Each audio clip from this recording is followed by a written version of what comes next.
Mastering polite requests. Would you watch this video? Hello, language learners.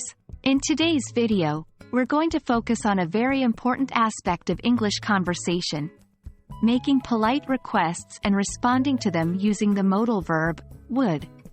This will help you make your English sound more natural and polite. So, let's get started. In English, we often use would to make polite requests. For instance, instead of saying, "Give me the book," which sounds too direct and can be considered rude, we would say, "Would you give me the book?" This phrase is a polite way to ask someone to do something. But that's not the end of the story. When someone makes a request using would, how should you respond? Let's find out in the next section. When responding to a request that uses would, your answer will depend on whether you agree or disagree with the request.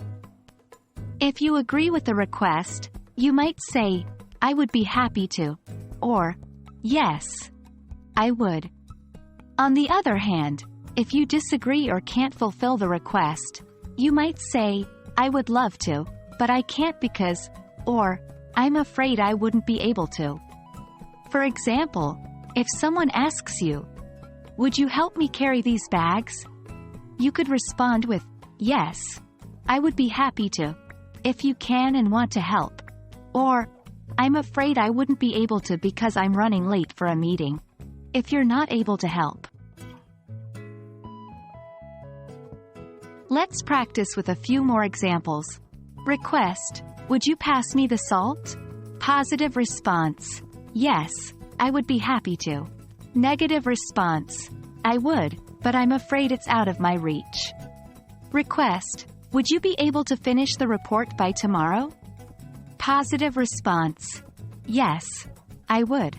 Negative response: "I would love to, but I have another task to complete first."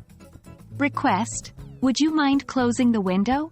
Positive response: "Not at all, I would be happy to." Negative response: "I would, but I don't think I can reach it." Remember, the key is to maintain politeness even when you're unable to fulfill the request. That's it for today's video on how to respond to polite requests using would. The more you practice using would in your conversations, the more natural your English will sound. And remember, it's not just about language proficiency, but also about respect and kindness in communication. Would you be up for more lessons like this? We hope so, and we're looking forward to seeing you in our next video. Happy learning, and bye for now.